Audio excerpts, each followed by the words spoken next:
আলাইকুম রহমতুল্লাহি ওয়া বারাকাতুহু। হ্যালো ভিউয়ার্স, এখন আমাদের ঈদগাহে আছি। এই ঈদগাহ শত শত মানুষের দল ছিল সকালে। এখন আসছি ঘোরার জন্য, ঘুরতেছি।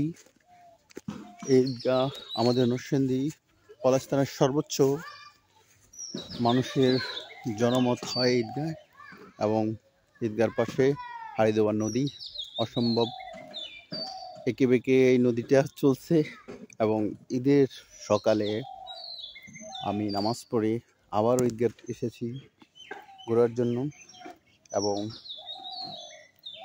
এই জায়গায় সবচেয়ে বেশি আকর্ষণ হলো যে হারিদোয়া নদীর পাশে এই ঈদগাহ মানুষের এক উৎসব মুখর হয়ে দাঁড়াবে এই বিকালবেলা এবং বিকালের পরিবেশে। এই জায়গায় সবচেয়ে বেশি পরিমাণ মানুষ উপস্থিত হয় আমাদের এই ঈদগাহর মাঝে, এবং সকালের পরিবেশটা থাকে একদম জনবহুল, এবং সবাই আল্লাহর প্রার্থনা কিংবা আল্লাহকে সন্তুষ্টি এবং রাজি খুশি করার জন্য সকালে ঘুম থেকে উঠে সবাই নামাজ পড়ে এবং ঈদগাহখানা আসে। আমাদের পলাশ থানার সর্বোচ্চ এবং সবচেয়ে বড় ঈদগাহ না এই ঈদগাহ, এবং ঈদগাহর ময়দানের পাশ দিয়েই হারিদোয়া নদী। ওই যে পাশে হারিদোয়া নদী, এবং এই নদীর দুপাশেই হাজারো মেলা বসবে বিকালে, এবং উৎসব মুখর হয়ে যাবে এই সময়টা।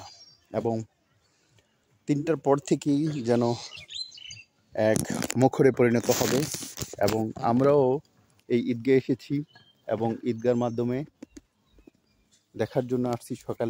সকালে তো একবার নামাজ পড়ে গেছি, তারপরও সকালে আসছি এবং ঈদগাহ দেখার জন্য। এটা কিছুক্ষণের মধ্যেই এটা অনেকটা পরিষ্কার করে নেবে, এবং বাঁশ, এই মাচা এবং রং বেরঙের এই কাপড় সবগুলো তুলে নেবে, এবং ঈদগাহ সেই রকম একটা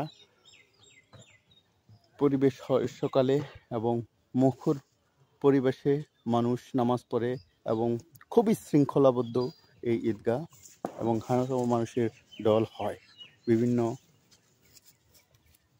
বিভিন্ন মানুষ বিভিন্ন বেশে বিভিন্ন কাপড়ে এই ঈদগাহে